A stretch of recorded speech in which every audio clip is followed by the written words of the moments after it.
Bienvenue à tous à cette édition du Journal de la Ville. Madame, Monsieur, voici le sommaire. Nouvelle mise en place au sein des 17 établissements d'enseignement supérieur et universitaire de la République démocratique du Congo à Kinshasa. Émile Ngoïka Songo prend la tête de l'IEC. Pour l'UNIKIN, l'IFASIC, l'UPN et d'autres institutions d'enseignement supérieur et universitaire, le ministre a recommandé à ces derniers de pouvoir recourir à l'arrêté du mois de décembre dernier. Deux dates ont été retenues pour la cérémonie des remises et reprises, soit ce lundi 7 et mardi 8 mars 2022. C'est tout pour les sommaires. Encore une fois, bienvenue dans ce journal.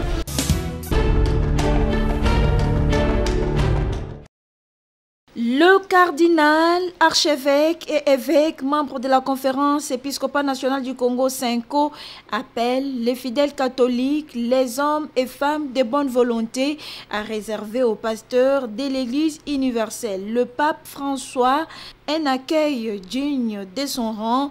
Le pape François est annoncé en République démocratique du Congo pour le mois de juillet prochain. Nous, cardinal, archevêque et évêque membre de la Conférence épiscopale nationale du Congo, CENCO, réunis à la 59e Assemblée plénière ordinaire, avons reçu ce jeudi 3 mars 2022 la bonne nouvelle de la visite apostolique de sa sainteté le pape François en RD Congo, notre pays, du 2 au 5 juillet 2022 à Kinshasa et à Goma. Mis par la sollicitude pastorale, nous vous adressons cet appel pour réserver aux pasteurs de l'Église universelle un accueil digne de son rang. Pasteur de l'Église universelle, le pape François porte manifestement la RD Congo dans son cœur. Il a plusieurs fois montré qu'il suit de près la situation de notre pays en disant ou un mot ou en posant un geste de sollicitude pastorale en faveur du peuple congolais. Le 17 janvier 2020, le pape François a reçu le président Félix-Antoine Tshisekedi au Vatican pour l'échange des instruments de ratification de l'accord cadre entre le Saint-Siège et la RD Congo. Le 1er décembre 2020, il a célébré la messe en rite romain pour le diocèse du Zaïre. Le 23 mai 2021, lors de l'Angélus, il a demandé de prier pour les victimes du volcan Nyiragongo. Le 6 février 2022, il a condamné les massacres attribués à des milices de Codeco en Ituri. Enfin, le 2 mars, il a reçu un groupe de députés congolais en pèlerinage à Rome. La visite apostolique du pape François à RD Congo s'inscrit dans le cadre de la mission qu'il a reçue de Dieu comme successeur de l'apôtre Pierre, les disciples à qui Jésus a dit « Tu es Pierre, et sur cette pierre, je bâtirai mon église ».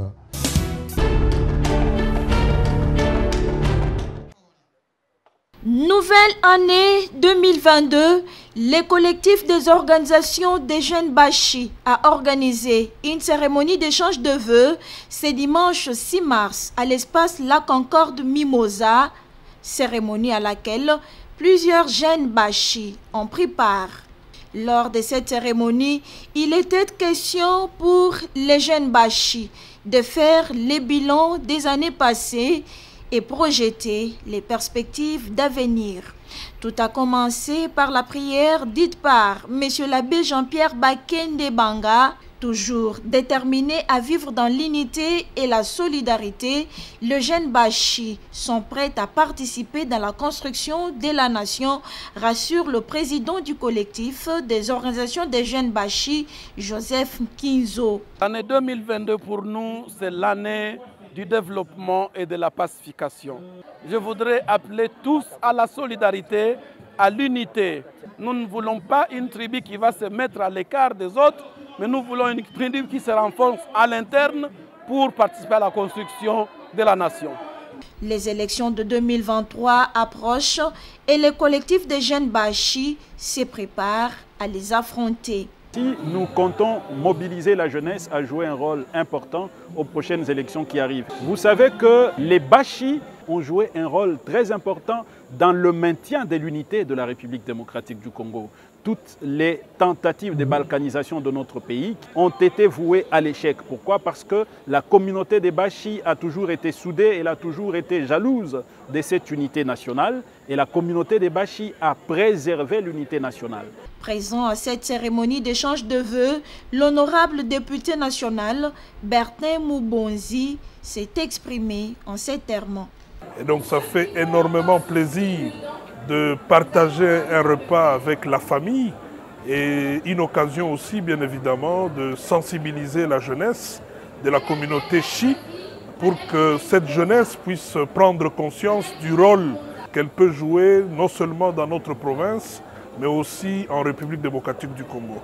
Au nom du président du Sénat, Maître Elodie Mouzigiroa, son directeur des cabinets adjoints et jeune cadre de la communauté, a adressé le message d'encouragement du professeur Modeste Bahati Lukwebo qui invite les jeunes Bachis à préserver les valeurs intellectuelles et morales reconnues à la communauté des Bachis.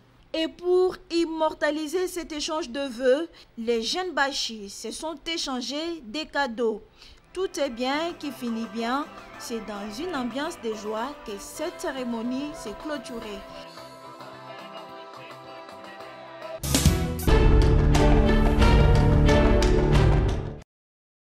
La ministre d'État, ministre de la Justice et garde de Sceaux, Rose Mutombo Kiese, a reçu ce samedi 5 mars 2022 à son cabinet de travail dans la commune de la Gombe à Kinshasa, le représentant de la République démocratique du Congo auprès des Nations Unies, le professeur Georges Nzongo Lantalaja. Leurs entretiens ont tourné autour de la créance de la Société nationale d'électricité SNEL envers une société américaine qui aurait fourni des services à cette dernière. Je suis venu voir son Excellence la ministre d'État chargée de la Justice pour discuter de cas que nous avons, un litige aux États-Unis entre la compagnie SNEL et une compagnie américaine appelée Hemisphere. Il semble que cette compagnie aurait rendu des services à la SNEL et qui n'a pas été payée. Alors, ils sont allés au tribunal et le tribunal fédéral de la région de New York a décidé de bloquer tous les avoirs congolais aux États-Unis. Et ils ont commencé avec notre ambassade qui n'a pas grand-chose. Et non seulement ils ont bloqué notre compte bancaire de la mission, ils ont bloqué les comptes des individus, les comptes des diplomates. Qui ont leurs économies sont là et ne peuvent pas danser depuis septembre de l'année dernière. Donc nous parlons maintenant de 6 mois où les gens n'ont pas accès à leur compte bancaire, et ils n'ont pas accès à leur salaire, le loyer, ainsi de suite. Donc la ministre d'État nous aide déjà, elle a engagé un cabinet d'avocats à New York pour suivre l'affaire et je suis venu seulement échanger avec elle sur le progrès de ce processus.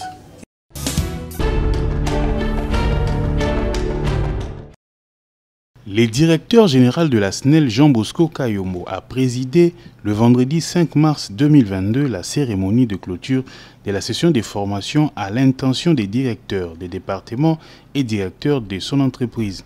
Durant 4 jours au total, les hauts cadres de la SNEL ont suivi de manière intense les modules de formation prévus dans les cadres de renforcement des capacités des différentes entités qui comptent cette société. Du management à la communication en passant par les nouvelles technologies, ressources humaines et autres. Le directeur de formation, le professeur Kouet, nous fait l'économie de cette session. Cette formation était particulière, en ce sens qu'elle était une formation coaching d'abord. Ensuite, elle s'est adressée aux grands cadres, aux directeurs de département et aux directeurs. Elle est au fait une réponse aux besoins que la direction générale a exprimés par une instruction l'application de la décision du conseil d'administration. Donc elle a porté sur les valeurs managériales et aussi sur la communication et relations. Et tout cela, nous avons résumé dans ce que le directeur général a appelé la culture d'entreprise. Dans 2 semaines, donc, nous prenons un autre groupe et nous poursuivons. Et laissez-moi vous dire que déjà à l'intérieur, au Katanga, il y a des partenaires qui sont en train de donner la même formation à Lubumbashi, ils seront à Likasi et puis à Kolwezi. Et 1 semaine plus tard, ils seront à Goma, Bukavu, Kisangani, Bandundu, Matadi, etc. Pour Jean Bosco Kayombo, cette formation répond à un besoin de gestion managériale moderne axée sur les résultats dans un environnement de concurrence. Une entreprise, c'est une entreprise qui vit. La technologie évolue. La SNEL est une société hautement technique, ce qui fait que nous utilisons des technologies qui évoluent, mais nous devons gérer et les hommes et les équipements.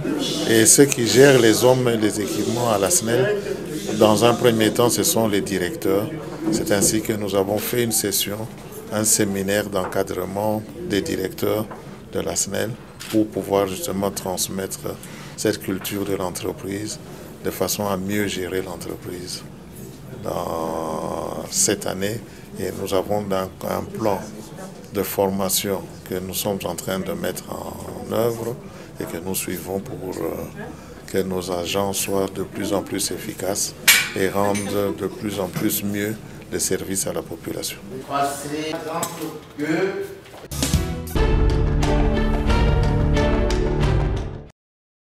La récente descente musclée du général Kassongo, commissaire provincial de la police ville de Kinshasa, à la baie d'Engaliema, espace situé au nord-ouest de la ville, à proximité du fleuve Congo, où il est interdit de construire pour déguerpir tous ceux-là qui font des travaux à cet espace. Jean Mangalibi salue cette démarche, mais plutôt encourage le gouverneur à pouvoir établir un arrêté. On a vu qu'il a pu arrêter les travailleurs terre matériels, ce qui est une bonne chose. À la fin, il a dit normalement, lui, il a tout à fait raison de dire que voilà, ils attendent que l'arrêté du gouverneur. Le problème est là maintenant. Et comme les images, je crois, sont en train de parler, si on arrive à vendre même l'endroit où il y a un bien d'intérêt public, qui est une balise, ça montre qu'il y a un problème et que la ville est très mal gérée. Je ne crois pas que le gouverneur, qui est animé d'un esprit de distraction pendant une décision noble pour l'intérêt de la République ou des Chinois. L'acteur de la société civile demande par ailleurs au Premier ministre, si le gouverneur de la ville n'arrive pas à trouver un arrêté, de pouvoir s'impliquer lui-même. Quand on voit maintenant que c'est le Premier ministre qui demande au général Kassongo, ce qui veut dire que le Premier ministre peut donner aussi des injonctions au gouverneur pour qu'il arrive à signer ces arrêtés par rapport à la démolition. On est arrivé à un niveau où, si pas au niveau du gouvernement national, c'est au président de la République de prendre la décision qu'il faut. Parce que c'est bien bon d'arrêter les travailleurs. Mais les propriétaires de tous ces terrains-là, les gens qui ont acheté, on les connaît. Et la majorité de ceux qui sont là, ce sont ceux qui ont des signatures par rapport à la République. Là, vous allez voir la justice est dedans, l'armée est dedans, les affaires foncières est dedans. Je parie même le gouvernement provincial est dedans. Si on ne travaille pas pour l'intérêt de la République, on travaille où on commet ce qu'on appelle l'abus de pouvoir. Je suis là, je peux tout faire, parce que rien ne va m'arrêter.